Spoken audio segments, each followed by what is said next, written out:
নমস্কার। আয়োজককে আমার কৃতজ্ঞতা শ্রদ্ধা। ছোট ছোট দুটো কবিতা পড়ব। অনুকবিতা 105। বিস্ময় কুয়াশা পৃথিবীতে, তবুও অগ্রায়ণ সবুজ প্রভাত। এখন বাংলায় বাতাসে ভাঙনের কুহতান, প্রতিশ্রুতি দিকহীন কাণ্ডারি মাছ নদীতে। রঙের ঝড় রাজপথে আর জনসমুদ্রে, ধূসর সভ্যতা চেয়ে সময়ের দিকে। আশার কুসুম পূর্বাকাশে, মাছরাঙার মতো নিথর চোখ প্রকল্পে। ফুলের দেশে চুরি গেছে সম্মান, শরীর চেতনা ঘুমিয়ে আছে অর্থের বাজারে। মিছিল ক্লান্ত যুগান্তের স্রোতে, পুড়েছে সোনাক্ষেত কিশোরের ঘুড়ি। সভ্যতা নগ্ন নগরের পথে খোলা চুলে। দ্বিতীয় অদ্ভুত অদ্ভুত বড়ই অদ্ভুত কিছু ঘটে চলেছে পৃথিবীতে, যা বারমুন্ডা ট্রায়াঙ্গেল বা সুউচ্চ হিমালয়ার মতো, যা কঠিন থেকে কঠিন এ সভ্যতার জন্য। যা সমুদ্র ঝড়ের মতন প্রলয়ঙ্কারী, ভাবনার বাইরে তার প্রভাব। আলোর চেয়ে সে কর্ম ভয়ঙ্কর, মাংসের ঘ্রাণে পশুত্ব এখন চেতনায়। হিংসা লালসায় পূর্ণ স্বার্থের সমাজ। তাই থাবা বসেছে কিশোরীর নরম শরীরে। সমস্ত ফল গিয়েছে চুরি, রাতের পরেও এক আধার, যা গ্রাস করেছে নদী, ভূমি, অরণ্য, পাহাড়, দেহ। অসহায় মানুষের বিস্ময় চোখে দেখেই স্বপ্ন দেখছে একটা সুন্দর ভোরের। সেখানে স্বাধীনতা আছে, বাঁচার মতন একটু বাঁচার। ধন্যবাদ।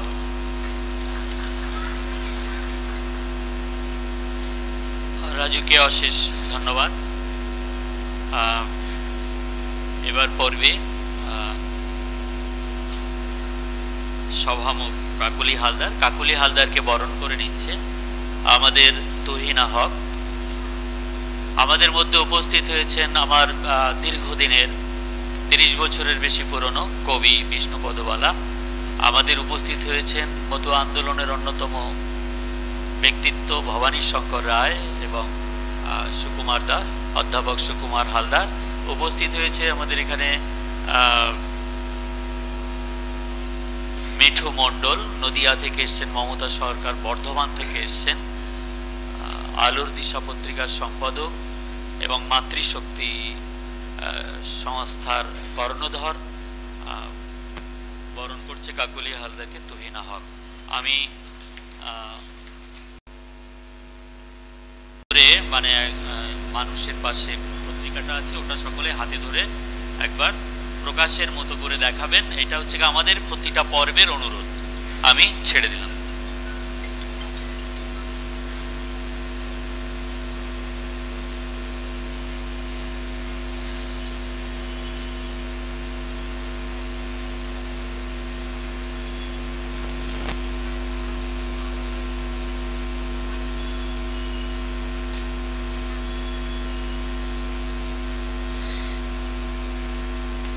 এবার মঞ্চে বরণ করে নেব গোবরডাঙ্গা গবেষণাগারের একজন প্রধান কর্ণধার, আমাদের সকলের প্রিয় বাসুদেব মুখোপাধ্যায়কে।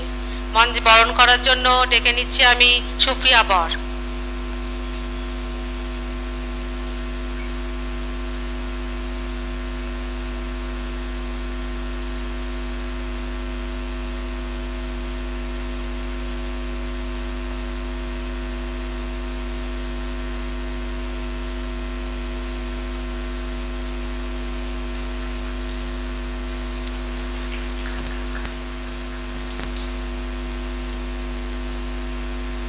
আমাদের সকলের প্রিয় জয়া ঘটককে বরণ করে নেওয়ার জন্য ডেকে নিচ্ছি তুহিনা হক।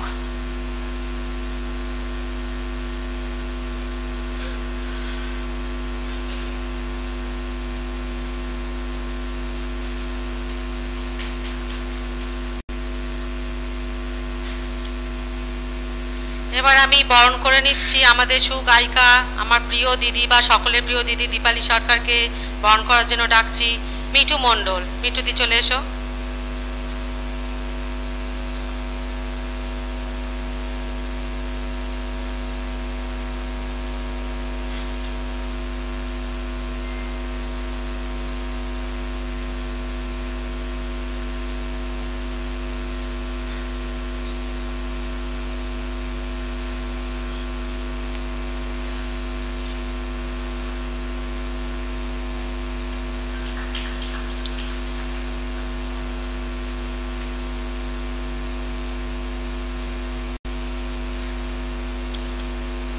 এবার আমি সবার প্রথমে আমাদের সকলের প্রিয় বাসুদেব মুখোপাধ্যায় বাসুদেব দাকে আলোচনার জন্য মাইকের সামনে আহ্বান করছি।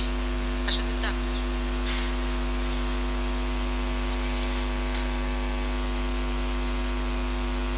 আয়োজক মানুষের পাশে আমরা উপস্থিত হয়েছি, বিশেষ করে সমুদ্র দাস, সমুদ্র বিশ্বাস, কাকুলি হালদার বারবার ফোন করেছে, সেই ডাকে এসেছি।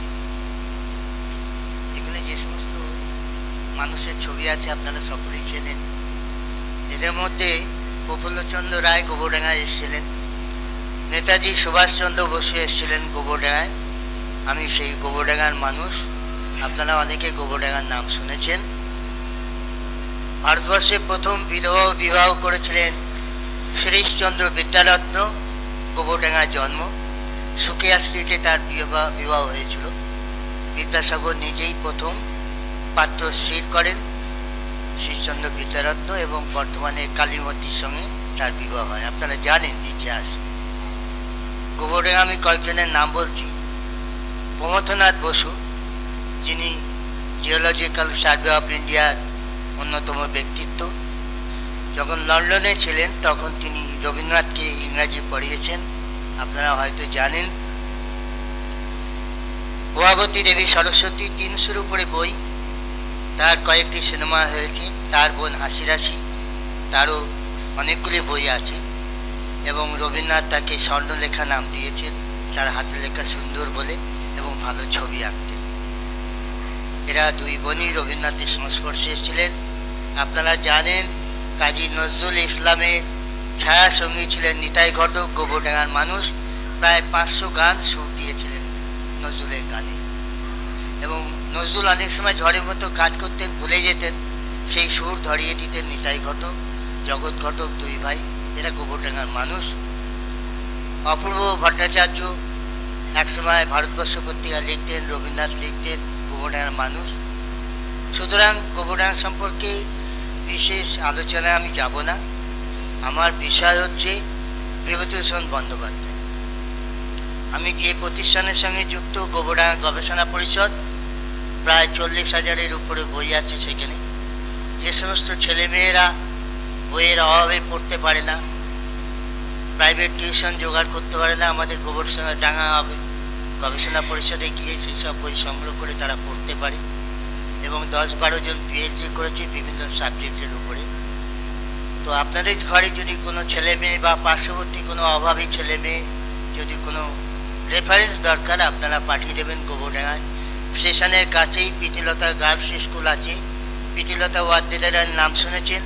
Pritilata boys, Pritilata primary, Pritilata girls. সেই প্রীতিলতা গার্লসের পাশেই আমাদের গবেষণা পরিষদ, এবং এশিয়ার 2য় বৃহত্তম পোল্ট্রি গোবরডাঙ্গায়। 40 বিঘে এরিয়া নিয়ে গোবরডাঙ্গা সেই পোল্ট্রি আছে। প্রাণী বিদ্যা যেখানে বলে, প্রাণী সহায়ক কেন্দ্র। আমি আর বেশি যাব না। বিভূতিভূষণ সম্পর্কে আপনারা অনেকেই জানেন, ছোট ছোট বাচ্চারাও জানে পথের পাঁচালী সম্পর্কে। তা আমি 2-4টি কথা বলবো বিভূতিভূষণ সম্পর্কে। আপনারা জানেন দত্তপুকুর স্টেশনের নাম শুনেছেন। দত্তপুকুরে যে 1 নম্বর প্ল্যাটফর্ম থেকে 3 নম্বর প্ল্যাটফর্ম ছাড়িয়ে একদম পুকুরের দিকে, লম্বা পুকুর আছে দত্তপুকুর, যার নাম, পুকুরের দিকেই ফ্লাইওভারটা নেমে গেছে।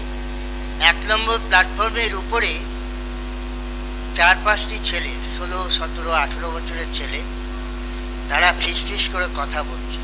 আমি কয়েকটি অজানা কথা বলছি, অনেকে হয়তো জানে, তবু বলছি। ফিস করে কথা বলছে। তো বিভূতিভূষণ তখন তো 10 কিলোমিটার 20 কিলোমিটার দূরে দূরে স্কুল ছিল, পায়ে হেঁটে যেতে হতো। এখন তো স্কুলে সাইকেল দিচ্ছে, ছোট ছোট বাচ্চারাও সাইকেলে স্কুলে যায়। তো বিভূতিভূষণ গোপালনগর থেকে বনগাঁ স্কুলে মাস্টারি করতেন, পায়ে হেঁটে আসতেন। আপনারা নাম শুনেছেন কুমুদ রঞ্জন মল্লিক, 8 কিলোমিটার পায়ে হেঁটে কাদা মেখে মাতৃ হাই স্কুলে মাস্টারি করতে আসতেন, যার কাছে নজরুল পড়েছিল। তো সেই বিভূতিভূষণ বন্দ্যোপাধ্যায় ওই হাঁটতে হাঁটতে পায়ের গোছা টোছা ভারী হয়ে গেছে, আর সাধারণ বেশভূষা, পরি ধোল, তো পায়ে একটা সামান্য চটি, হাওয়াই শার্ট আছে, একটা ধুতি হাঁটুর উপর পর্যন্ত পরা। তো বিভূতিভূষণ বন্দ্যোপাধ্যায় তখন কলকাতায় যাবেন, তখন কয়লার ইঞ্জিন ছিল, বনগা থেকে শিয়ালদা পর্যন্ত কয়লার ইঞ্জিনে ট্রেন টেনে নিয়ে যেত। তো যে স্টেশনে থামতো সেই স্টেশন থেকে গোলা আসতো, যারা বয়স্ক মানুষ আছেন জানেন, সেই গোলা আসলে তারপর ট্রেন ছাড়তো, ফলে 5-7 মিনিট 10 মিনিট দেরি হতো। তো বিভূতিভূষণ বন্দ্যোপাধ্যায় দত্তপুকুর স্টেশনে ট্রেন থেমেছে, গোলা আসবে তারপর ছাড়বে, বিভূতিভূষণ বন্দ্যোপাধ্যায় প্ল্যাটফর্মে ও মাথা থেকে এ মাথা হাঁটছেন। এমন সময় দেখি ফ্লাইওভারের নিচে 4-5টি ছেলে ফিসফিস করে কথা বলছে, মুখখানা শুকনো। বিভূতিভূষণ কাছে গিয়ে বলছে, কি হয়েছে বাবা, তোমাদের মুখখানা শুকনো কেন? ছেলেগুলো বিভূতিভূষণের মাথার দিকে পার নখ পর্যন্ত 2-3 বার তাকিয়ে মুখ ফিরিয়ে দিল। কি না কি একটা চাষা বসো আমাদের জিজ্ঞেস করছে। বিভূতিভূষণ আবার এ মাথা ও মাথা প্ল্যাটফর্মে পায়চারি করছে, করে আবার এসে তার কাছে, সেখানেই দেখে সেই ছেলেপিলেগুলো সেইখানেই কথা বলছে। বলছে, তোমরা আমায় চিনলে না, আমার নাম বিভূতিভূষণ বন্দ্যোপাধ্যায়। যেই বলেছে বিভূতিভূষণ বন্দ্যোপাধ্যায়, সঙ্গে সঙ্গে ডুব ডুব করে সবাই প্রণাম করছে বিভূতিভূষণ বন্দ্যোপাধ্যায়কে। অর্থাৎ সেই সময় বিচিত্রা পত্রিকায় বিভূতিভূষণের পথের পাঁচালী 2 খণ্ড বেরিয়েছে। তারই একটি ঘটনা বলছি। সেই সময় নারায়ণ সান্যাল, বিভূতিভূষণ কলকাতায় যে স্কুলে মাস্টারি করতেন তার পাশেই একটি স্কুলে নারায়ণ সান্যাল ছাত্র ছিল, তখন 7-8-এ পড়ত। ঘটনাটি আমি আনছি কিভাবে, শুনুন আপনারা। নারায়ণ সান্যালের সঙ্গে আমার পরিচয় হয়েছে। বিভূতিভূষণের 100বর্ষ পালিত হচ্ছে বিধাননগরে, সল্টলেকে একটি রোটারি ক্লাবে আমি আমন্ত্রিত। সেখানে পার্থ চট্টোপাধ্যায় আমাকে আমন্ত্রণ করেছিলেন, আমি গিয়েছিলাম, যেহেতু পার্থ চট্টোপাধ্যায়ের বাড়িও গোবরডাঙ্গায়। তো যাই হোক, তো সেই সময় বিচিত্রা পত্রিকা 2 খণ্ড বেরিয়েছে বিভূতিভূষণের পথের পাঁচালী। তো একটি ছেলে স্কুল ছুটির পরে বেরিয়ে এসছে, তখন নারায়ণ সান্যাল, বন্ধুরা যা হয়, এই শুনেছিস পথের পাঁচালী? তখন কলকাতায় খুব আলোড়ন সৃষ্টি করেছে পথের পাঁচালী। তা নারায়ণ সান্যাল বলছে, ধুস, ওসব পথের পাঁচালী শনি পাঁচালী আমি পড়ি না। এটা আমি জানলাম নারায়ণ সান্যালের মুখে বিভূতিভূষণের 100বর্ষ উদযাপন অনুষ্ঠানে। নারায়ণ সান্যাল বলছে সেই অনুষ্ঠানে, বলছে আমি বাড়িতে যখন যাই তখন আমার মা ঠাকুমারা খুব বই পড়তেন, এখন তো বই পড়া উঠে গেছে। মা ঠাকুমা এখন মোবাইল পাঠ হচ্ছে, মা ঠাকুমা খুব বই পড়তেন, যখন বিবাহতেও বই দেওয়া হতো, গিফট, খুব আনন্দ পেত, পড়তেন, যেভাবে আশাপূর্ণা দেবীরা উঠে এসছে। তো বলে আমি বাড়ি গেলে মা আমাকে বই এনে দিতেন লাইব্রেরি থেকে, আমার টেবিলে, পড়ার টেবিলে, বলছে, খোকা এই বইটা পড়িস। আমি দেখলাম বিভূতিভূষণ বন্দ্যোপাধ্যায়ের বই, আমি আর পড়িনি। পরের দিন মা আবার একটা বই এনে দিয়েছে, বলছে, খোকা এই বইটা পড়িস। পড়েই জিজ্ঞেস করছে, মা আচ্ছা খোকা বলতো, মানুষ মরে গেলে কি বেঁচে থাকে? নারায়ণ সান্যাল বলছে, তখন আমার মনে হলো যে বিভূতিভূষণের মধ্যে কি আছে যে তার লেখা পড়ে মৃত্যুর পরেও মানুষ বেঁচে থাকে। সেই বইটার নাম ছিল দেবযান, আপনারা পড়েছেন অনেকে। তো যাই হোক, সেই বিভূতিভূষণের কথা আসে। সেই দত্তপুকুরের ছেলেগুলি তখন প্রণাম করে বলছে, আমরা বস্ত্র বিতরণ করবো, এই যেহেতু এই যে মানুষের পাশে আমি সেই কথায় আসি। দত্তপুকুর স্টেশনে 3 নম্বর প্ল্যাটফর্মের ওপাশে একটা বিশাল বটগাছ ছিল, আমরা দেখেছি সেখানে, এখন চারা আছে একটি বটগাছ। সেই বটগাছে ওখানে খানিকটা জায়গা আছে প্ল্যাটফর্মের মাটিতে, সেখানে একটা মঞ্চ মতো করেছে। বেশ কিছু দুস্থ পরিবারের মানুষদের বস্ত্র বিতরণ করবে বলে তারা আয়োজন করেছে। এবং তখন ঢেড়া পিটোতো, ওই টিন পিটিয়ে পিটিয়ে প্রচার হতো, তখন মাইকটাই আসে। ঢেড়া পিটিয়ে 3 মাস ধরে প্রচার করেছে, বস্ত্র বিতরণ হবে অমুক দিন অমুক সময় বেলা 4টে, আপনারা আসুন। তো আমরা কলকাতায় একজন নামী সাহিত্যিককে বলেছিলাম যে তিনি আমন্ত্রণ গ্রহণ করেছেন, আসবেন বলেছেন, কিন্তু আজকে 12টার সময় তিনি জানিয়েছেন তিনি আসতে পারবেন না। এখন 4টে বাজে, লোকজন আসছে, তো আমরা যদি বলি অ্যানাউন্স করি যে তিনি আসতে পারেনি, তাহলে তো ঢিল ছুড়ব মঞ্চে। তা আমরা সেই নিয়ে কী করবো এই কথাবার্তা বলছিলাম। আপনি এসছেন তো তাহলে খুব ভালোই হবে, আসুন আসুন বলে নিয়ে গেছে। বিভূতিভূষণ বন্দ্যোপাধ্যায় মানে কি বলবো, সারল্য কাকে বলে, মানুষের কল্যাণে নিজেকে সঁপে দেওয়া। পরবর্তী ট্রেন কখন আসবে, কখন কলকাতায় পৌঁছবেন তার দিকে তার লক্ষ্য নেই। সেই ছেলেগুলি একটা অসহায় অবস্থায় পড়েছে, তাকে উদ্ধার করার জন্য তখন তাদের সঙ্গে পিছন পিছন গেলেন সেই বস্ত্র বিতরণ অনুষ্ঠানে। আজকের দিনে কোনো সাহিত্যিককে আনতে গেলে তারা গাড়ি ভাড়া দিতে হবে, নানান উপঢৌকন দিতে হবে। এই হচ্ছে আজকের সাহিত্যিকের অবস্থা। আপনারা সম্প্রতি এই সন্দীপ দত্ত নাম শুনেছেন, মারা গেছেন, লিটল ম্যাগাজিনের প্রতিষ্ঠাতা, এবং অরুণ চক্রবর্তী মারা গেছেন সম্প্রতি, লাল পাহাড়ির দেশে যা গানের স্রষ্টা। আমাদের গোবরা এসেছিলেন, একটা পয়সাও নেন তারা। আমাদের গোবরা বইমেলা 22 বছরে পড়ছে। পাশেই ঠাকুরনগরে আছে বিষ্ণুবালা, তাদের বই মেলা আরও পুরাতন।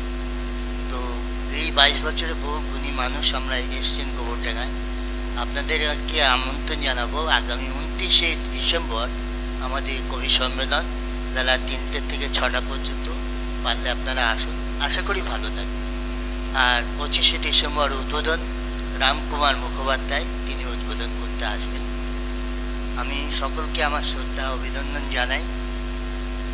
আর সমুদ্র বিশ্বাসের সঙ্গে আমার পরিচয় হয় সম্ভবত গত 2021-22 হবে, যে লিটল ম্যাগাজিন মেলা করেছিলাম আমরা। সেই মেলায় পরবর্তীতে সমুদ্র মেলায় বসিরহাটে আমন্ত্রিত হয়েছিলাম। ভালো লাগে তার ডাকে আসতে পেরে। সাধারণ মানুষদের নিয়ে, খেটে খাওয়া মানুষদের নিয়ে কাজ করছে, আমিও কাজ করছি সাধারণ মানুষদের নিয়ে, হাড়ি ডোম কাওড়া এইসব মানুষদের নিয়ে। ইতিপূর্বে আমার অনেকগুলি বই বেরিয়েছে। আমি বাংলাদেশে 7-8 বার আমন্ত্রিত হয়েছিলাম। বর্তমান পরিস্থিতি যা অবস্থা, আবার কবে যাব জানি না, তবে ওপার বাংলার থেকে মানুষ আসে আমার কাছে, তো তাদের সঙ্গে নিয়মিত যোগাযোগ হয়। আশা করি আপনাদের ভালো লাগবে, যে গোবরডাঙ্গায় যদি আসেন আমারও ভালো লাগবে। সকলকে আমার শ্রদ্ধা অভিনন্দন, কাকুলকে আমার স্নেহাশী জানাই। নমস্কার। ধন্যবাদ বাসুদেব দাকে। এবার আমি সঙ্গীতের জন্য আহ্বান করছি আমাদের প্রিয় দিদি দীপালি সরকারকে।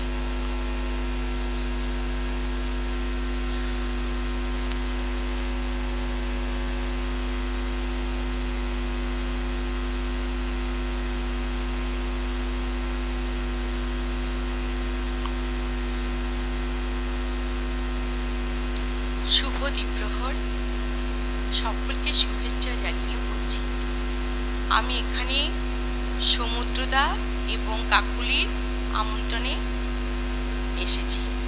আমার ভীষণ ভালো লাগছে যে শ্রুতি নাটক শুনলাম এবং খুব ভালো বক্তব্য শুনলাম এবং কবিতাও শুনলাম, আরও শুনবো। যাই হোক, আমার ভীষণ সর্দি, তাও আমি কাকুলি বলেছি আমাকে একটু গান করতে। যদিও ভুল ত্রুটি হবে, নিজ মনে ক্ষমা করে নেবে। একটা রবীন্দ্রসঙ্গীত গাইছি। আর নাহি আর নয় আমি করিনে আর ভয়, আর নাহি আর নয় আমি করিনে আর ভয়।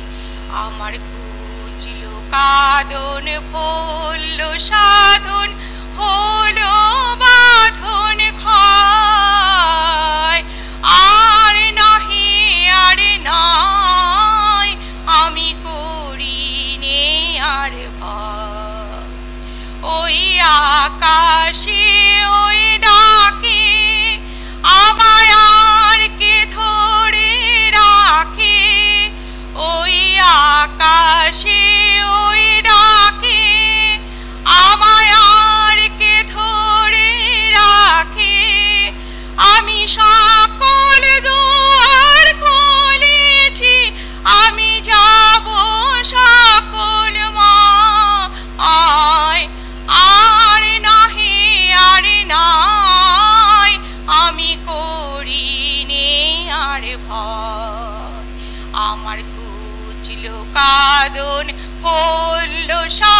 ওরা বসে বসে মিছে শুধু মায়া জাল গাঁথিছে, ওরা কি যে গোনে ঘরের কোণে আমায় ডাকে পিছে।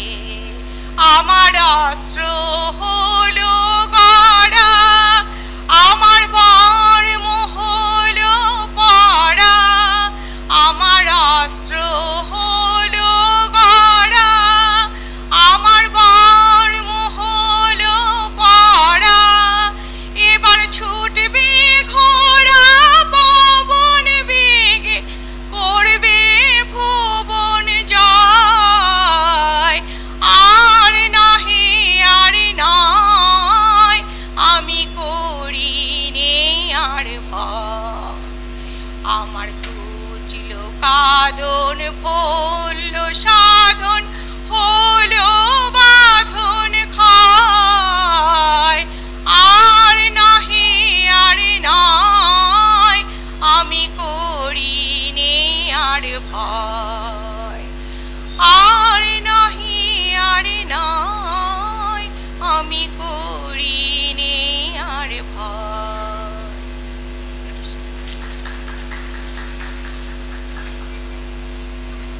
এবার আমি কবিতা পাঠের জন্য ডেকে নিচ্ছি আমাদের দিদি জয়া ঘটককে।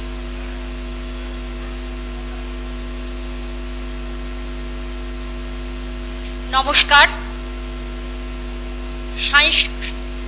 সাহিত্য সংস্কৃতি মেলায় আমার এই প্রথমবার আসা কাকলির আমন্ত্রণে এসে যা আমি দেখতে পেলাম, এখানে একটা সাহিত্যের ফুলের বাসর বসেছে। কলকাতায় এরকম দেখা যায় না, মানে এত হইচই হয়, এরকম কেউ মন দিয়ে কেউ শোনে না। যাই হোক, আমার প্রথম নিবেদন আমার আপনার সকলের প্রিয় রবি ঠাকুরকে নিয়ে একটি লেখা, শ্রেষ্ঠ প্রেমিক। তুমি জানতে চেয়েছো আমার চোখে শ্রেষ্ঠ প্রেমিককে? তুমি না, না, সে তো আমার মনের মন্দিরে অন্তঃসলীলা খরস্রোতা নদীর মতন বয়ে চলেছে দিবা রাত্রি। সেই তো আমার প্রেমের শিক্ষক, তার পদতলে আমার সকল বাসনা রেখেছি গচ্ছিত। যৌবনে যখন মনে ভালোবাসার রামধনুর রং লেগেছিল, সবটুকু উজাড় করে দিয়েছি। ভালোবেসেছি পৃথিবীর ক্ষুদ্র থেকে ক্ষুদ্রতম আপামর জীব জগৎকে। ফাগুনের হাওয়ায় যখন মৌমাছি মধু সংগ্রহ করে, আমি মুগ্ধ হয়ে চেয়ে থাকি মুকুলের প্রতি মৌমাছির ভালোবাসা। বসন্তে কোকিল যেমন কোকিলাকে কাছে পাওয়ার প্রচেষ্টা, আমি অনুভব করি ভালোবাসার সুন্দর মুহূর্তকে। বসুন্ধরাকে ভালোবেসে বৃষ্টির মুক্তর হাসি ঝরে পড়া, সেও তো এক নৈসর্গিক ভালোবাসা। আর এই ভালোবাসা আমি শিখেছি আমার সেই চিরযৌবনা কবির কাছে। তাই তো মনের মন্দিরে স্বর্ণাক্ষরে লিখে রেখেছি তার নাম। সে আমার প্রেমিক রবীন্দ্রনাথ। আমি আরেকটি কবিতা আমার নিজেরই লেখা, সম্প্রতি যে মেয়েটিকে নিয়ে মারা গেছে তাকে নিয়ে লেখা, ন্যায়দণ্ড। তোমার আমার মিলনে সুরে বেঁধেছিলাম যে গান, স্বপ্ন দিয়ে এঁকেছিলাম হয়নি ম্রিয়মান। নিকষ কালো আধার রাতে ভাঙলো আমার স্বপ্ন, রক্তের স্রোতে ভেসে গেল আমার বানানো রত্ন। আমি তো ছিলাম আমার মতন, রেখেছিলাম মনে একদিন ঠিক পৌঁছে যাব। ঝর্ণার মতো সাজি, ঝর্ণা ঠিক পৌঁছে গেছে সমুদ্রের সাথে মিশে। হৃদয়ে আমার ভরে দিল গলিত লাভার শীষে। জেগে আছে আজ অতন্দ্র হয়ে হাজার হাজার তারা, বাকি কাজ এখনো পড়ে আছে, হয়নি আমার সারা। দূর থেকে শুধু দেখেই যাব অন্যায় আর অবিচার। তোমার হাতেই তুলে দিলাম ন্যায় দণ্ডের ভার। নমস্কার। চতুর্থ পর্বের আরেকজন সুকবি, কবিতিত্ব সাহিত্য পত্রিকার সম্পাদক বরুণ হালদার এসে উপস্থিত হয়েছেন। ওনাকে আমি মঞ্চে আসার জন্য আহ্বান করছি। আপনি মঞ্চে চলে আসুন। আরেকজন কবি কৌশিক ব্যানার্জি, উনিও এসে উপস্থিত হয়েছেন। ওনাকে আমি মঞ্চে আসার জন্য আহ্বান করছি।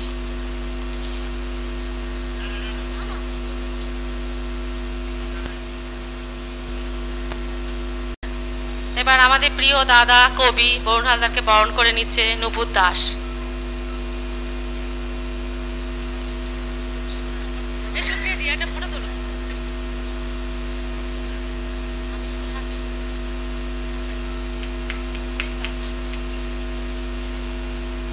দাদা সুগায়ক এবং কবিও বটে।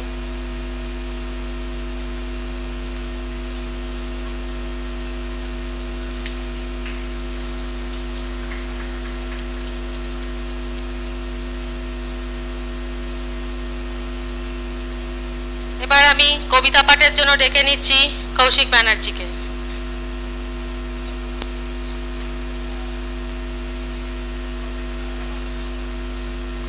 আচ্ছা, উনি বলছেন একটু পরে, তাহলে আমি কবিতা পাঠের জন্য ডেকে নিচ্ছি বরুণ হালদার দাদাকে।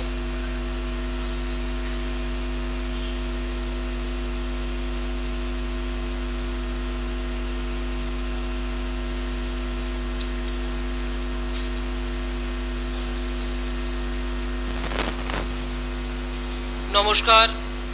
উপস্থিত সকল সুধীজন ও গুণীজনদেরকে জানাই আন্তরিক শ্রদ্ধা, শুভেচ্ছা ও ভালোবাসা। স্বরচিত কবিতা সভ্যতার অবক্ষয়। হে কেশব, তুমি আর কতদিন চোখ বন্ধ করে থাকবে? সদ্য বেড়ে ওঠা ফুল বোঝে না ছিন্ন ভিন্ন অছিলায় পুরুষ আত্মীয় বিভিন্ন রকম ছোঁয়ায়। বিস্মিত কিশোরী জানে না এ ছোঁয়ার অভিসন্ধি কত গভীরে। কোচিং ক্লাসে, ভিড়ে ঠাসা বাসে, ট্রেনে অসহায় অবস্থায় বিভিন্ন বয়সের পুরুষ বিভিন্ন রকম ছোঁয়ায় লাম্পট্য প্রমাণ করে। সংশয় বুকে নিয়ে তিলোত্তমারা শির দ্বারা শক্ত করে এগিয়ে চলে। শিক্ষাক্ষেত্রে, কর্মক্ষেত্রে পুরুষের চোখে চোখ রেখে দক্ষতা প্রমাণ করে। জংধরা সমাজের বুকে প্রগতি উপহার দেওয়ার আশায় দিকে দিকে কাপুরুষের পাশবিক পৌরুষ জেগে ওঠে যখন তখন। ধর্ষিত হয় তিলোত্তমারা। জঘন্য সভ্যতার সাক্ষী থাকে সভ্যতা। ভাঙাচোরা মনে যেসব ফুল বেঁচে থাকে, বেঁচে থেকে তারা প্রতিদিন মরে। মেয়ে হওয়ার গ্লানি আজীবন বয়ে বেড়ায়। আধুনিক সভ্যতাকে ধিক্কার জানায় তার অন্তরাত্মা। হে মাধব, তুমি কোথায়? কৌতূহলী হস্তিনাপুর বোবাকালা উল্লাসে ফেটে পড়া দুর্যোধন দুঃশাসনের হাত থেকে দ্রৌপদীকে বাঁচিয়েছ ভরা সভায়। দ্রৌপদীর জন্য যা পারো এ যুগে তিলোত্তমাদের জন্য কেন পারো না? কেন কেন? চোখ খোলো হে সারথি, আর কতদিন তিলোত্তমারা লোলুপ পুরুষের শিকার হবে? প্রকট হও হে মধুসূদন, সুদর্শন চক্রের আঘাতে আঘাতে ছিন্ন ভিন্ন করে দাও ধর্ষকের খর্গ কৃপান। সারা জীবন ধর্ষক জ্বলতে থাকুক অনুতাপের আগুনে। নমস্কার, ধন্যবাদ সকলকে। কৌশিক ব্যানার্জিকে আহ্বান করছি কবিতা পাঠের জন্য।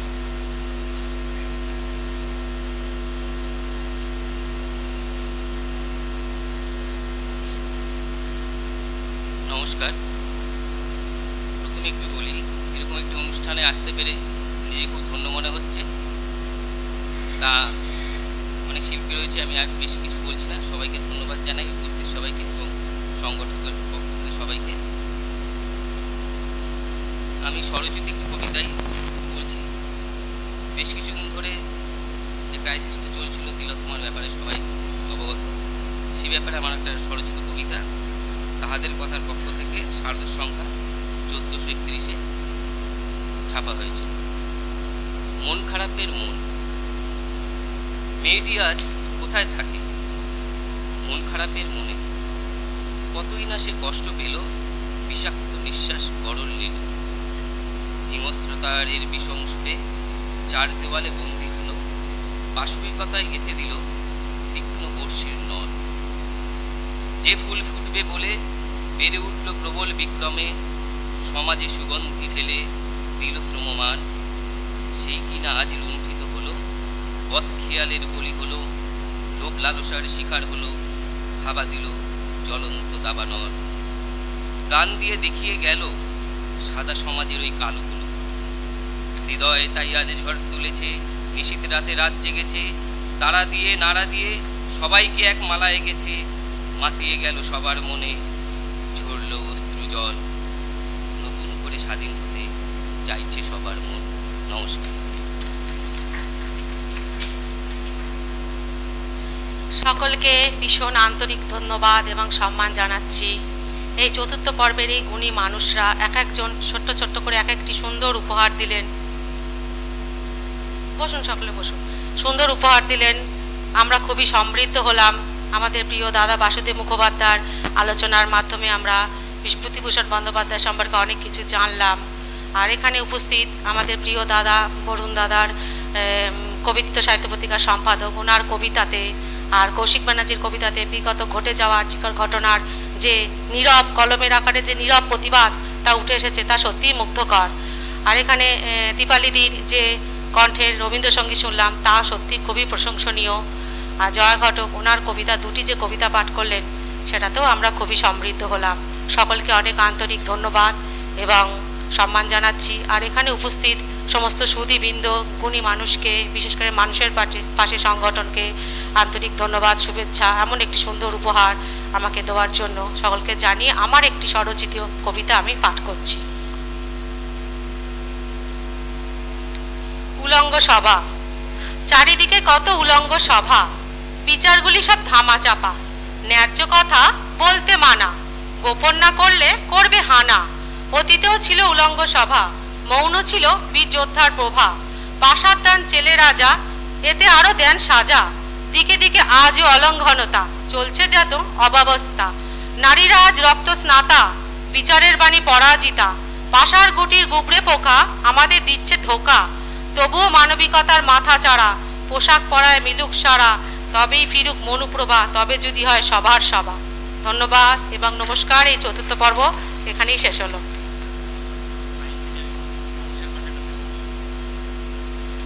ভীষণ ভালো। প্রত্যেককে অনুরোধ করবো যে মানুষের পাশে পত্রিকাটাকে আপনাকে একটু তুলে ধরতে হবে।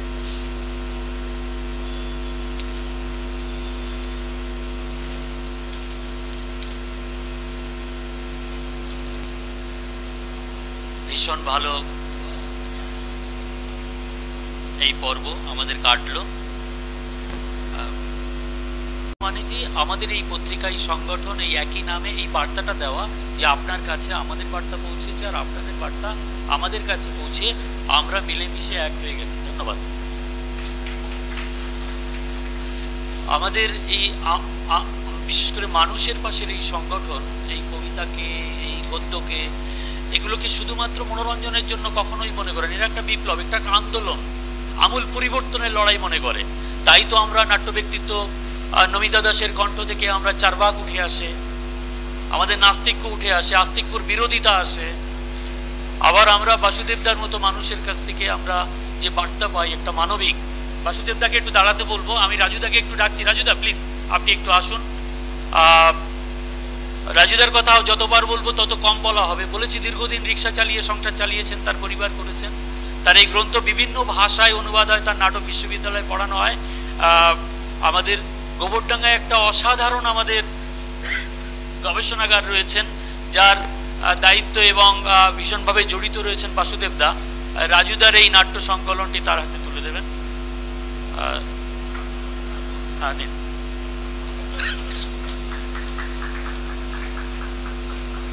ধন্যবাদ। আমাদের মধ্যে পৌঁছেছেন 6টে লাইনে, 5টা লাইনে, 6টা লাইনে, 3টে লাইনে অসাধারণ কবিতা লেখেন। বুঝলে ভাই মিন্টু কবি অসাধারণ লেখে। মেয়েটি এসছেন আমাদের মধ্যে উপস্থিত হয়েছেন আমার অত্যন্ত প্রিয়, আমি জানি আপনাদেরও অত্যন্ত প্রিয়, অসাধারণ ছড়া, অসাধারণ অমরেশ বিশ্বাস। ছড়া পড়লে বোঝা যায় যে এতটা মিষ্ট, এতটা প্রতিবাদ আমাদের ভিতরে উপস্থিত হয়েছেন। পূর্বে প্রাক পেয়েছেন গুরুচাঁদ পুরস্কার, এখানকার সর্বশ্রেষ্ঠ পুরস্কার, নানান গুণী মানুষের নামে পুরস্কার হয়। আমাদের ভিতরে হচ্ছে অত্যন্ত বলিষ্ঠ একজন মানুষ, তার নাম গৌতম হালদার। আমি পরে ডাকছি সবাইকে, ধন্যবাদ।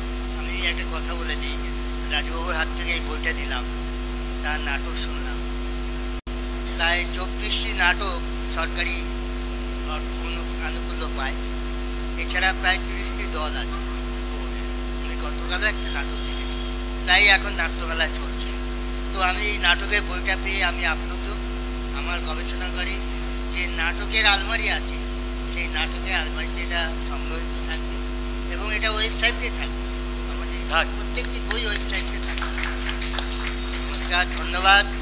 এই সাহিত্য সংস্কৃতি মেলার আয়োজনে মানুষের পাশে আসতে পেরে খুবই ভালো লাগছে, আপ্লুত।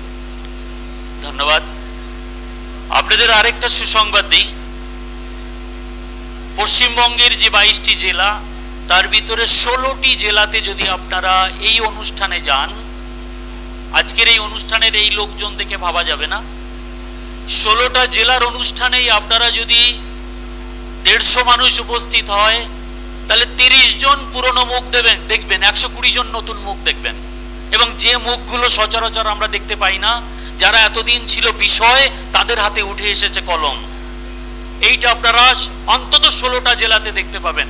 সেই জন্য এই লেখাকে, মানে এই সকল সংগঠন এতটাই গর্বের হয়ে উঠছে দিনে দিনে।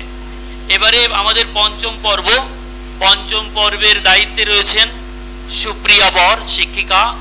তিনিও ছন্দে খুব ভালো ছড়া কবিতা লেখেন। আমি সুপ্রিয়া বরকে মঞ্চে আসন গ্রহণ করবার জন্য অনুরোধ করছি। তাকে বরণ করে নিচ্ছেন আমাদের এই মানুষের পাশে সংগঠনের সম্পাদক জয়ন্ত মাঝি। তাকে বরণ করে নিচ্ছেন। এই পর্বে যারা আছে তাদের আমি নাম বলছি, যদিও কৌশিক বাবু একটু আগে করে গেলেন তার অনুষ্ঠান। তো আমি দেখছি যে আর কেউ আছেন কিনা। গৌতম চৌধুরী, কল্পনা মণ্ডল, মলয় দাস, বিশ্বজিৎ মণ্ডল। আমি এখানে ডেকে দিচ্ছি।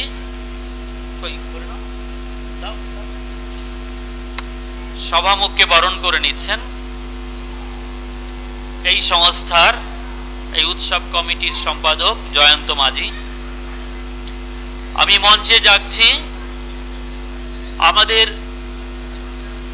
যিনি পুরস্কার প্রাক্তন পেয়েছেন, ছোটবেলা থেকে তিনি জীবনকে নিবেদন করেছেন, তিনি এখানে উপস্থিত আছেন।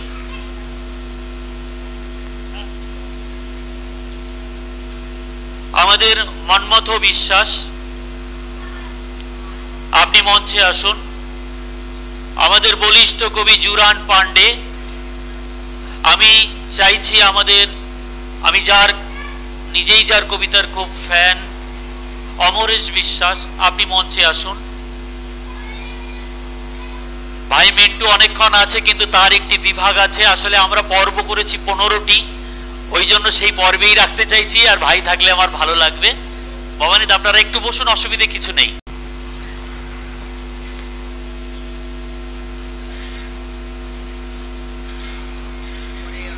আছে, ভালোবাসা আছে, শিশু কিশোরের বিকাশের আছে। আমি এই 3 জনের নাম বলে দিচ্ছি, আপনি বরং ওনাদের বরণ করে নিন, ঠিক আছে?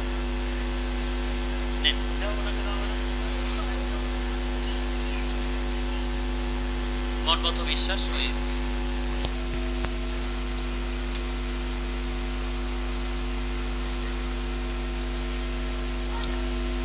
সকালে যারা খাননি এখানে খাবার আছে, দুপুরে যারা আছেন প্রত্যেকেই থাকবেন, চিন্তার অত কারণ নেই।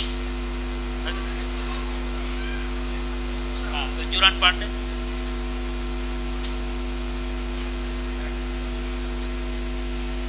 এখনো যারা টিফিন করেননি, টিফিন তারা করে নিন, টিফিন আছে আমাদের কাছে এখনো। অমরেশ বিশ্বাস। একটা অসুবিধা হয়েছে, অসুবিধাটা আর কিছুই নয়। বহু মানুষের আমি নাম লিখেছি, আমি ফোন দেয়নি কর্মকর্তাদের। এটা আমার যে জেলাতে যাবেন একটু সমুদ্র সমুদ্র হবে, তার জন্য আমি লজ্জিত। ও ঠেকানোরও জায়গা নেই, আর আমার কিছু করার নেই, আমি খুবই লজ্জিত। ধন্যবাদ।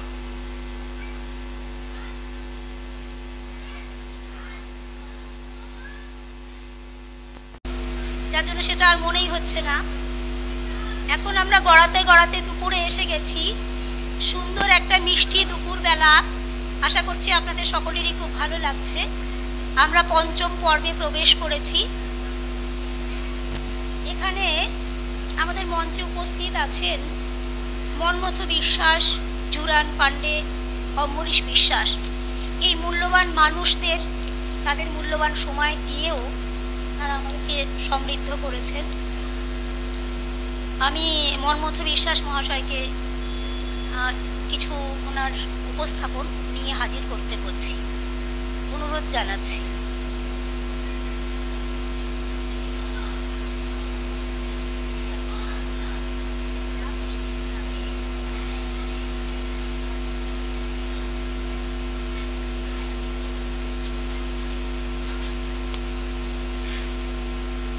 আমি প্রথমেই শ্রদ্ধা জানাই এই সংগঠনের সমস্ত কর্তা এবং কর্মীবৃন্দকে। শ্রদ্ধা জানাই যারা আপনারা এখানে উপস্থিত হয়েছেন সবাইকে।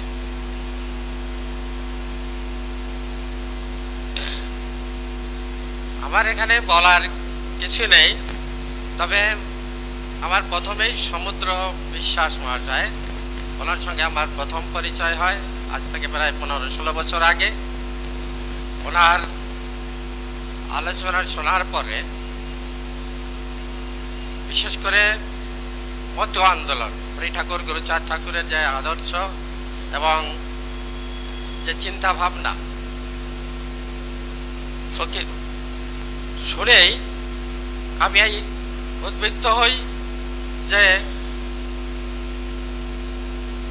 এই হরিচাঁদ গুরুচাঁদের আদর্শ যদি আমরা মানুষের মধ্যে ছড়িয়ে দিতে পারি, তাহলে সুন্দর একটা সমাজ ব্যবস্থা গড়ে উঠবে এবং মানুষের মধ্যে কোনো জাতিভেদ প্রথা থাকবে না, মানুষ মানুষকে হিংসা করবে না, মানুষ মানুষ সবাইকেই ভালোবাসবে। এই যে জায়গাটা, এটা বুঝতে পেরে আমি গুরুচাঁদের যে কাজ, অনেক সংগঠনের সঙ্গে যুক্ত আছি যাতে আমাদের মানুষ গুরুচাঁদের আদর্শ মেনে চলে এবং গুরুচাঁদের যে শিক্ষা আন্দোলন ছিল সেই শিক্ষা আন্দোলনে নেই এবং গুরুচাঁদের যে রাজনৈতিক আন্দোলন ছিল এর মধ্যে আমি ঢুকে যাই। বর্তমানে আমি রাজনীতি ইসের মধ্যেই আছি, কারণ বর্তমান যে পরিস্থিতি আমাদের ভারতবর্ষে এসেছে, দলিতদের যদি মুক্তি পেতে হয়, দলিত কথাটা বলে আবার ভুল হবে, মোটামুটি অত্যাচারিত যারা আছে তারা সংগঠিত যদি না হয় আর আমরা যদি সংগঠিতভাবে না করতে পারি, তাহলে আমাদের কোনোভাবেই মুক্তি আসবে না। তাই আমি সবার কাছে আবেদন রাখছি আমরা যাতে সবাই এক ছাতার তলে যেতে পারি এবং যে এই রাজক্ষমতা দখল করতে পারি এবং আমাদের যে সমস্ত সন্তানাদি যারা আছে তারা যাতে প্রকৃতভাবে মানুষ তৈরি হয়, সেই আন্দোলন বা সেই চিন্তা ভাবনা আপনারা করবেন, এই আবেদন রেখে আমি আমার সংক্ষিপ্ত আলোচনা এখানে শেষ করছি। জয় হরিচাঁদ, জয় গুরুচাঁদ।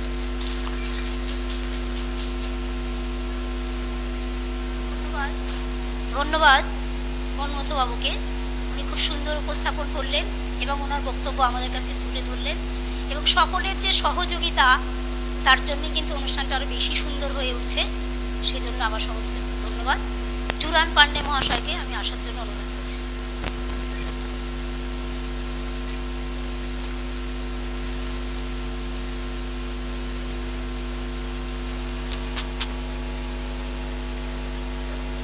মানুষের পাশে আয়োজিত সাহিত্য সংস্কৃতি মেলায় আগত সমস্ত প্রতিনিধিকে বা ব্যক্তিকে আমি সংগ্রামী অভিনন্দন জানাই। আমার আবৃত্তির পূর্বে ছোট্ট দুটি কথা তাহলেও আমি সাহিত্যিক, কবি বা লেখক কোনোটাই নই। সামান্য লেখাপড়া জানি। আমার এই লেখার পিছনে শ্রদ্ধেয় দলিত নাট্যকার রাজু দাসের অবদান অনস্বীকার্য। তাই আমার এই লেখা আপনাদের কাছে কেমন লাগবে আমি জানি না, তবু আমি কলমের আঁচড় কেটে যে শব্দ বসিয়েছি তাই আমি আপনাদের সামনে তুলে ধরছি। আমার কবিতার নামকরণও হবে কি হবে না সেটা আপনারা বিচার করবেন। আমরা কি মানুষ?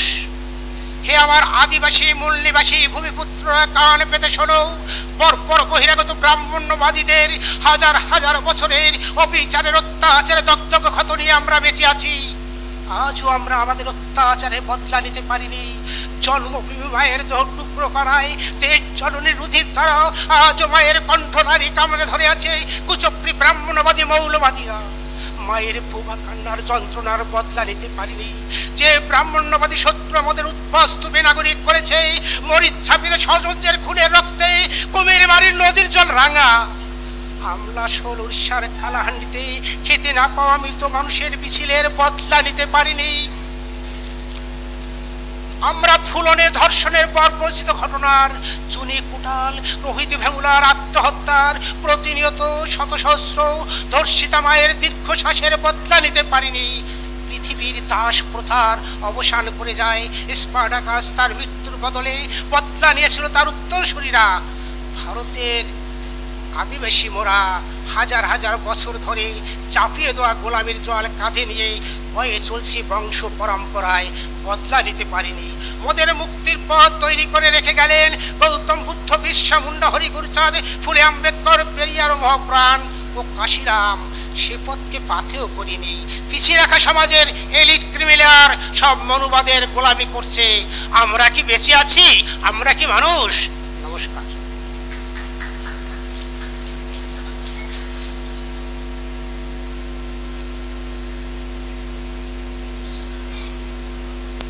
ধন্যবাদ, খুব সুন্দর উপস্থাপনা। আমাদের এই যাত্রাপথকে আরো মহিমান্বিত করার জন্য আমি অমরেশ বাবুকে ডেকে নিচ্ছি।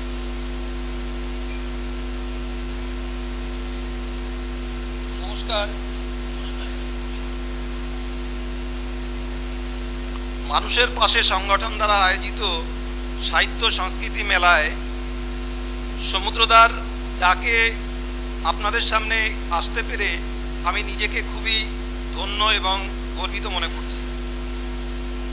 মানুষের পাশে সংগঠন, এরকম সংগঠনের নাম আমি এর আগে তেমন একটা শুনিনি। হয়তো আমরা সবাই মানুষ হয়েও মানুষের পাশে আমরা বোধহয় ঠিক সেভাবে দাঁড়াচ্ছি না বা দাঁড়াচ্ছে না লোকেরা, যার জন্যই কিনা এরকম একটা আহ্বান জানানোর জন্যই মানুষের পাশে সংগঠন হয়তো গড়ে উঠেছে।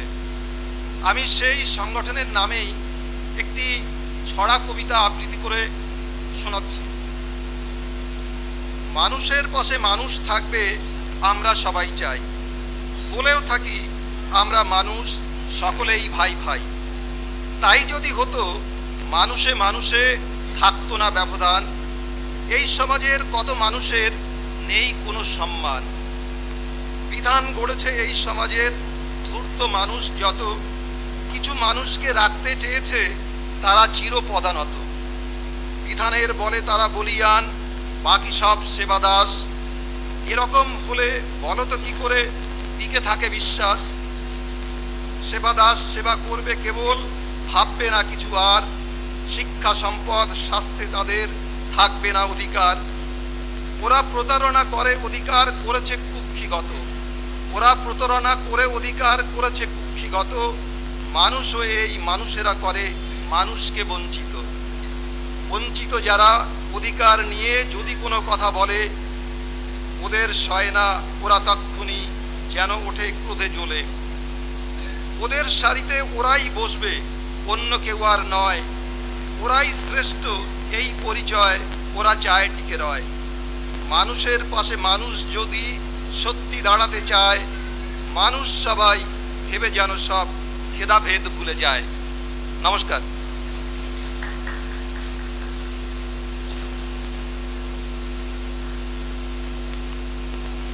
নামি অনামি বিভিন্ন রঙের ফুল দিয়ে যেমন মালা গাঁথা হয়, তেমনি এখানে আমরা সমবেত হয়েছি অসংখ্য গুণীজন। সকলের ছোট ছোট উপস্থাপন, হাজির হওয়া।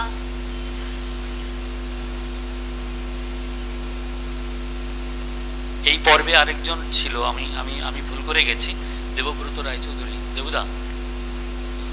দেবুদাকে যেহেতু আমরা শুরুতেই অনুষ্ঠানের শুরুতেই রেখেছিলাম, তো পরে ওই টিক দিয়েছি বলে আমার আর মনে নেই, কিন্তু দেবুদার কথা আমরা শুনিনি। দেবব্রত রায়চৌধুরী খুব ভালো লেখেন, খুব ভালো মানুষ, তাহাদের কথা পত্রিকার সম্পাদক। আপনি আসুন।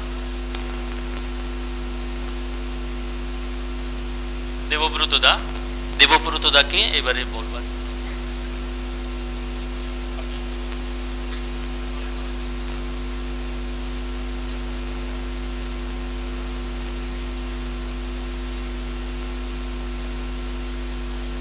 ধন্যবাদ, দেবব্রত দা আমাদের মধ্যে এসেছেন।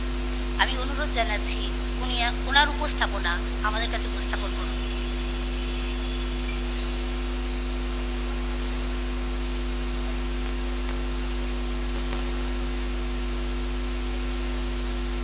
সবাইকে নমস্কার, ধন্যবাদ। কেন আমাকে এখানে ডাকা হয়েছে বুঝতে পারছি না। আসলে আমি সেই স্তরেরই নই, এখানে ডাকা হলো। এবং আমার আজকে ভালো লাগছে যে এরকম একটা সংগঠন আছে, আমার মতো অপদার্থ বলেই হয়তো এতদিন জানতে পারেনি। পত্রিকাটা পেলাম, অদ্ভুত সুন্দর পত্রিকা।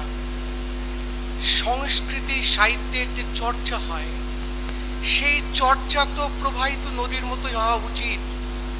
পত্রিকাটার মধ্যে সমাজ এবং সংস্কৃতির একটা উত্তরণের বার্তা পেলাম, যেখানে অনেক কিছু জানা যায়, নিজেকে চিনে নেওয়া যায়। একটা ভিন্ন ধরনের পত্রিকাটা পেলাম।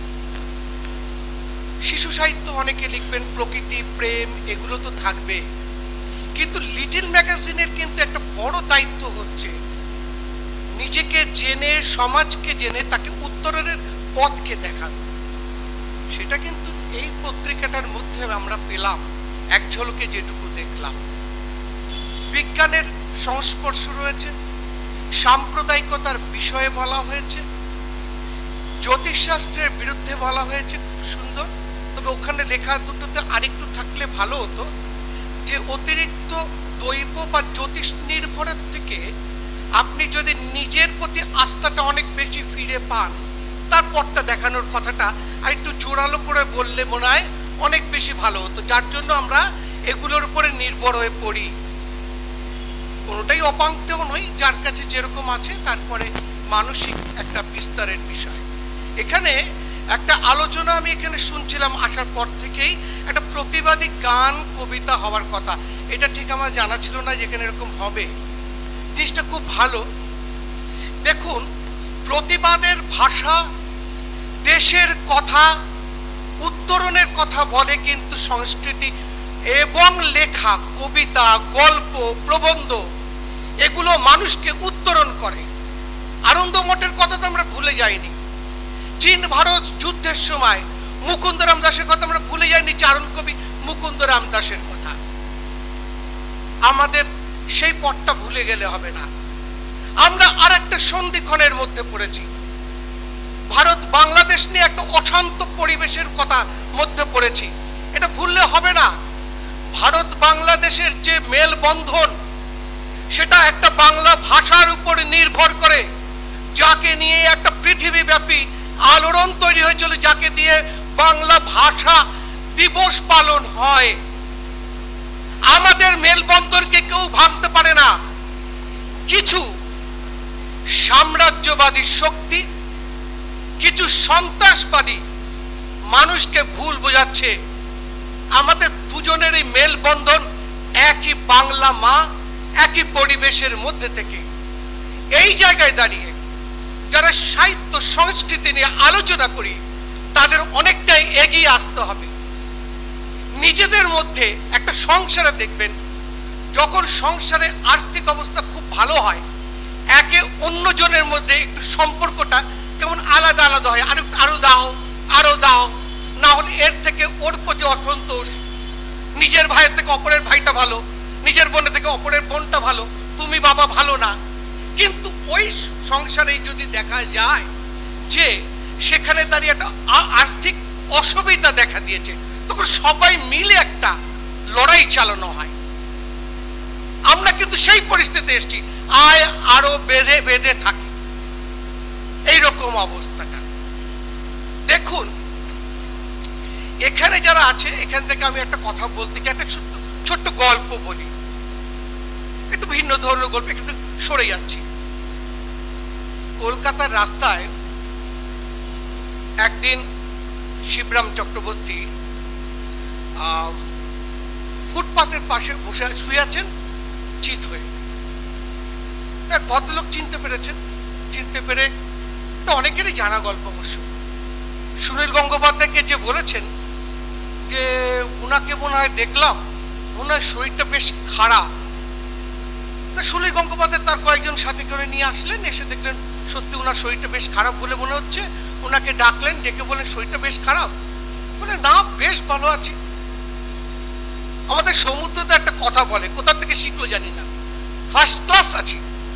তো উনিও বললেন বেশ ফার্স্ট ক্লাস আছি। তা বাড়িতে দিয়ে আসতে হবে তো, শরীরটা তো চলছে না মনে হচ্ছে। না না দাদা, ঠিক উঠে যাব, একটা ট্যাক্সি পেলে ঠিক উঠে পড়ব। জীবনের শেষ দিকে যে উনি প্রায় এই কথাটা বলতেন, জিনিসপত্র গোছানো হয়ে গিয়েছে, ট্যাক্সিটা আসলেই ঠিক চলে যাব। ভদ্রলোক সারা জীবন যত যত লোককে বিশ্বাস করেছেন, ভদ্রলোক সারা জীবন ম্যাক্সিমাম লোকের কাছে খুব ঠকেছেন, প্রকাশকরা ঠকিয়েছেন। শেষে যে ওই ছিল একটা ধুতি আর একটা সিল্কের সাদা পাঞ্জাবি। একদিন চোরে ঢুকলো বাড়িতে, পাঞ্জাবিটাও নিয়ে চলে গেল। ছিল গায়ে একটা গেঞ্জি, ওটা নিতে পারেনি, পারলে ওটাও নিয়ে যেত। তো বলতো আমার আর কি হবে, এই ঠিক আছে, এই চলে যাচ্ছে, বেশ আছি, ফার্স্ট ক্লাস আছে। তা এই শিবরাম বাবুর এই যে সব সময় কাউকে কখনো দোষারোপ করতেন না, এর মধ্যেও কিন্তু সাহিত্য চর্চাটা করে যেতেন। আর চাঁদে ওনার রচনা অনুসারে চাঁদে জমি কিনতেন, ওনার রচনা অনুসারে, হর্ষবর্ধনের কথা অনুসারে। শুধু তাই না, এরকমই একদিন ভুগতে ভুগতে কখন খুব জ্বর হয়েছে, একদিন উনি পড়ে গেলেন বাথরুমে যে। পরের দিন খবর পাওয়া গেল উনি পড়ে আছেন সংজ্ঞাহীন অবস্থায়। তাকে নিয়ে আসা হলো। নিয়ে আসার পরে হাসপাতালে নিয়ে যাওয়ার পরে ডাক্তার জিজ্ঞেস করল কেমন আছেন? বলে ফার্স্ট ক্লাস আছে। তার মিনিট পাঁচেকের মধ্যে কিন্তু উনি মারা গেলেন। বিভূতিভূষণের কথা বলছিলেন, শেষ মৃত্যুটা কিন্তু খুব মর্মান্তিক। জানিয়ে তিনি ওই রাত্রি নড়াচড়া করতেন, তন্ত্র সাধনা হাবি যাবি, সেই ভয়ে কিন্তু লাস্টে তিনি মারা গেলেন। বঙ্কিমচন্দ্রের তো সারাটা জীবনটা গেছে খারাপ হয়ে। প্রথম বউ মারা গেছে, দ্বিতীয় বউ খুব ভালো ছিল, দাদাটা ভালো ছিল না, বৌদিকে দেখতে হতো প্রচন্ড পরিমাণে। বড় মেয়েটার স্বামী মারা গেল, তার যে নাতিটা সেটা ছিল একটা দুশ্চরিত্র, দাদাও দুশ্চরিত্র, ভাইপো এই মেয়ে নাতিটাও দুশ্চরিত্র। ছোট মেয়েকে পুড়িয়ে মারা হলো, অথচ অবজেকশন করেনি, কোন রকম আইনি সাহায্য নেয়নি। সাহিত্যের এই কথাগুলো বলার কারণ গল্প বললাম না, সাহিত্যটা ভালোবাসতে হয়। সে গার্লফ্রেন্ডের কথা শুনেছেন তো, বয়ফ্রেন্ড গার্লফ্রেন্ড যেমন ভালোবাসেন, শত কষ্টের মধ্যে সাহিত্যটাকে ভালোবাসবেন। আর ওই পুরস্কারের পিছনে ছুটবেন না, এটা রিকোয়েস্ট। অনেক পুরস্কার পাবেন, ডাকলে পরে অবশ্যই যাবেন, ওটা অ্যাচিভমেন্ট। কিন্তু কি পেলেন ভাববেন না, বরঞ্চ এই সমস্ত না করে সাহিত্যকে কিছু দিন, যার মাধ্যমে সমাজটা আরো এগোতে হবে। আপনি একটা জিনিস জানবেন, রবীন্দ্রনাথ বেশি দূর পড়াশোনা করেননি, স্কুল পালিয়েছিলেন। নজরুল বেশি দূর পড়াশোনা করতে পারেননি, লালন স্কুল জানতেন না, অথচ তাদের নিয়ে এখনো প্রতিনিয়ত রিসার্চ হয়। আপনারা এই বয়সে এসব ভাববেন না যে আমি কি করব না করব। শতটা দিন সুন্দর করে লিখুন। আপনাদের প্রত্যেকে এখানে যারা আছেন, আমি তো মানে উল্টো পাল্টা বকে আছি, অনেক খুব ভালো ভালো ভালো ভালো অনেক আছেন, সেখানে দাঁড়িয়ে আমার এই কথাগুলো বলাটা ঠিক হচ্ছে না। তবু মনে হলো এটা বলা দরকার, এত সুন্দর একটা পত্রিকাটা পেয়ে উৎসাহিত করলাম। আর একটা কথা কিন্তু বারবার বলছি, আপনাদের সময় এসেছে, যে সময়টা আরো বেঁধে বেঁধে থাকি। ধর্ম নিয়ে সংঘাত নয়, সাম্প্রদায়িকতা নিয়ে সংঘাত নয়, আমাদের এখন একটা সময় এসছে যখন নিজেদের জেনে সাহিত্য সংস্কৃতির পাতায় সুন্দর সুন্দরভাবে লিখে মানুষকে উৎসাহিত করতে হবে, যেন আর আমাদের মধ্যে এই জিনিসগুলো না আসে। আবারও বলছি, চলে যাওয়ার সময় বাংলাদেশের এই সমস্যা দীর্ঘদিন স্থায়ী হতে পারে না, কিছুদিন থাকবে এই দুর্বৃত্তদের আচরণ, তারপর আমরা আবার জয়ী হব। এই বলে আমি আমার কথা শেষ করি।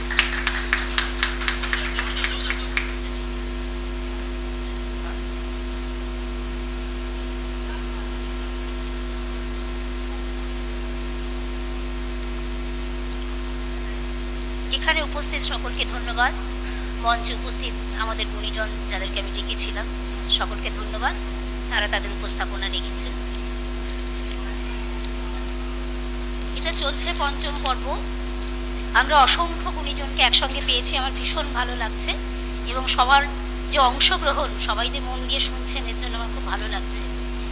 কর্মঠ বিশ্বাস তিনি গুরুচাঁদ ঠাকুর সম্পর্কে বললেন এবং তার আদর্শ সম্পর্কে আমাদের জানালেন, এবং আন্দোলনকে সামনের দিকে এগিয়ে নিয়ে যাওয়ার যে দায়িত্ব আমাদের রয়েছে সে কথা তিনি আমাদের কাছে তুলে ধরলেন। জুরান পান্ডে মহাশয় তার প্রতিবাদী কবিতার মধ্য দিয়ে আমাদের সচেতন করে তুললেন। ছড়ার কবিতা পেলাম অম্বরীশ বাবু, তিনি বললেন এবং তার বার্তা আমাদের কাছে পৌঁছে দিলেন। আমার এই পর্বে শেষে আমি পেলাম দেবব্রত দাকে, আমার খুব ভালো লাগছে। উনি সামগ্রিক অনুষ্ঠানটা সম্পর্কে সুন্দর করে বললেন, লিটিল ম্যাগাজিন সম্পর্কে বললেন, জ্যোতিষশাস্ত্রের যে কুসংস্কার সেটা সম্পর্কে বললেন, বিভিন্ন গুণীজন সম্পর্কে বললেন, এবং শিবরামবাবুর যে অবলীলায় সব পরিস্থিতি মেনে নেওয়ার ক্ষমতা এবং লেখা, এটা আমাদের কাছে একটা অনুপ্রেরণা হওয়া উচিত, তিনি আমাদের কাছে তুলে ধরলেন। আমার ভীষণ ভালো লাগছে।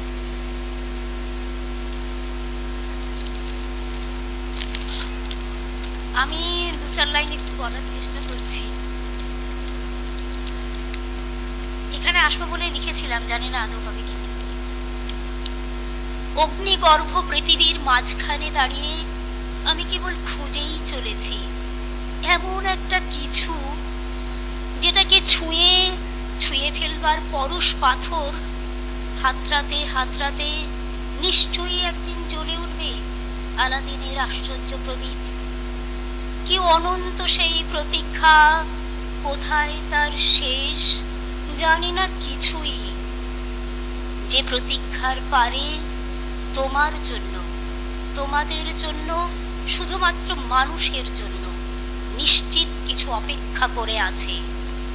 তুমি চেয়েছিলে, তোমরা চেয়েছিলে, চেয়েছিল সমগ্র মানব জাতি। নমস্কার। আমাদের মঞ্চে যারা উপস্থিত আছেন সকলকে বলবো আপনাদের পত্রিকাগুলো যদি একটু তুলে ধরেন, মানুষের পাশে পত্রিকা।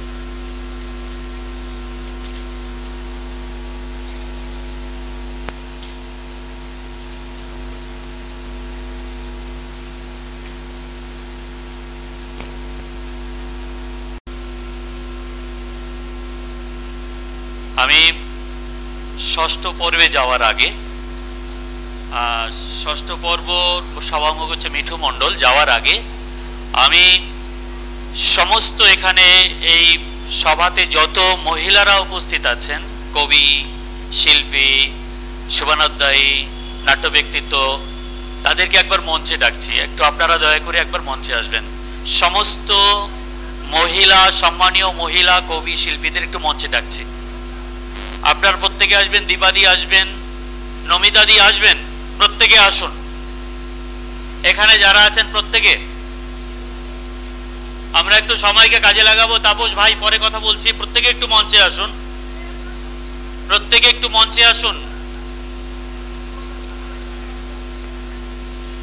কাকুলি হালদার, আমাদের পলিতানাথ ভট্টাচার্য একটু মঞ্চে। দিদি ভাই আপনি একটু আসুন, মঞ্চে আসুন। হ্যাঁ হ্যাঁ আসুন। মমতা দিদি আসুন। নমিতা দি আসুন, আপনারা আসুন। এই শুভ্রা ভাই, শুভ্রা তুমিও আসো ভাই। আর কে কে আছেন? সন্ধ্যাদি আপনিও একটু আসুন। এখানে ডাকার একটাই কারণ, অন্য কিছু নয়। হ্যাঁ, ওনাকেই শুধু একমাত্র। আচ্ছা ঠিক আছে, আপনি ওনার কাছে বসুন। ডাকার একটাই কারণ, মানুষের পাশে সংগঠন অনেকগুলো পুরস্কার দেন, সম্মান জানানোর চেষ্টা করেন। কোন রকম মুখ দেখে কোনো সম্মান দেওয়া হয় না, সম্মাননা জানানো হয় না। কেউ অর্থের লোভ দিলেও তাকে জানানো হয় না, কেউ ভয় দেখালেও তাকে জানানো হয় না। আসলে তার জীবনের কর্মকে দেখা হয়, মানুষ হিসেবে তার ব্যক্তিত্বকে দেখানো হয়, তার সৃষ্টিকে দেখানো হয়। এবছর একজন মানুষকেই তারা নির্বাচন করেছেন। তারা স্বামী স্ত্রী দুজন মিলে আন্দোলনের একজন নির্ভীক সক্রিয় কর্মী। তাকে আজকে এরা গুরুচাঁদ স্মারক সম্মাননা দিয়ে মানুষের পাশে তাকে সম্মাননা জানাবেন। আমি মানুষের পাশের উৎসব কমিটির কর্মীদেরও মঞ্চে আসার জন্য অনুরোধ করছি। এই কারণে বলছি যে বড় মানুষদের সংস্পর্শে গেলেই বড় হওয়ার ইচ্ছা জাগে, অন্তত আমার জীবনে এরকম ঘটেছে। তো যেহেতু এবারে গুরুচাঁদ স্মারক সম্মাননা পাচ্ছেন সুধেন্দু কুমার বিশ্বাস এবং তার স্ত্রী এবং তার যাবজ্জীবন তারা যে কাজ করেছেন, নিরুপমা বিশ্বাস। সুধেন্দু কুমার বিশ্বাস আমাদের মধ্যে শারীরিকভাবে নেই, কিন্তু তার উজ্জ্বল উপস্থিতি আমরা সর্বদাই টের পাই। আমাদের দিদি ভাই উপস্থিত আছেন, তার হাতে তুলে দেবেন, তাকে আগে বরণ করবেন। আমাদের আরেকজন বরিষ্ঠ গুণী মানুষ, নাট্য ব্যক্তিত্ব নমিতা দাস, আমরা সকলেই তার সাক্ষী থাকবো, আপনারা থাকবেন। একটু মেয়েদের তুলেছি এই কারণেই যে মেয়েরা যেন এই উদ্বুদ্ধটা আরো বেশি বেশি করে ছড়িয়ে দিতে পারেন, এই বার্তাটা যেন পৌঁছে যায় মানুষের কাছে। কারণ যে পরিবারে নারীও সম্মানিত হয়, যে সমাজে নারীও সম্মানিত হয়, যে রাজ্যে নারীও সম্মানিত হয়, যে দেশে অসম্মানিত হয়, সেই পরিবার, সেই সংসার, সেই সমাজ, সেই জাতি, সেই দেশ ক্রমশ পিছিয়ে যায়। আর যে দেশে, যে সমাজে, যে সংসারে নারী সম্মানিত হয়, তারা ফুলে ফলে সৌন্দর্যে, অর্থে, যশে, খ্যাতিতে সেই সংসার পরিপূর্ণতা লাভ করে। এ কথা শুধু আমার নয়, মহান মানুষেরা তাই বলেছেন। হ্যাঁ, মহান পুরুষেরা বলেছেন, বিবেকানন্দও বলেছেন, আমাদের গুরুচাঁদ ঠাকুর বলেছেন, তারও আগে হরিচাঁদ ঠাকুর বলেছেন, তার আগে গৌতম বুদ্ধ বলেছেন, তার আগে ভগবান শ্রীকৃষ্ণ বলেছেন, মহান মানবেরাই বলেছেন। ধন্যবাদ। দিদি ভাই আপনি আগে আপনি ভালো হবে, তোমরা ওনাকে একটু ঘুরিয়ে থাকো, ঠিক আছে? তোমরা দাঁড়িয়ে যাও। হ্যাঁ হ্যাঁ,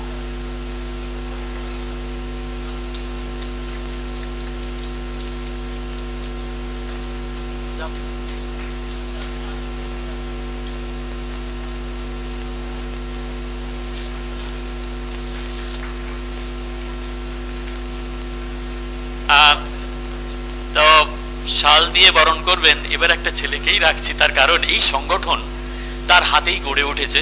রাজুদা, তার হাতেই গড়ে উঠেছে সংগঠন। আমাদের সমাজ বন্ধু রামপ্রসাদ হালদার, তিনি শালটি দিদি ভাইকে দিন গলায়।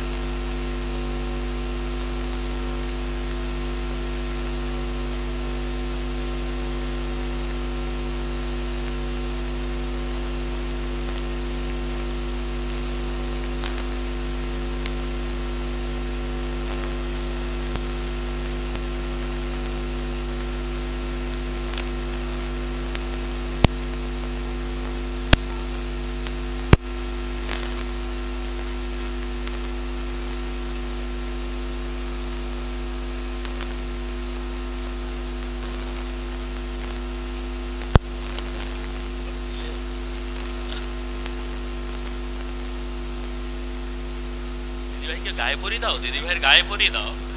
হ্যাঁ দাও, তুমি দাও পরিয়ে।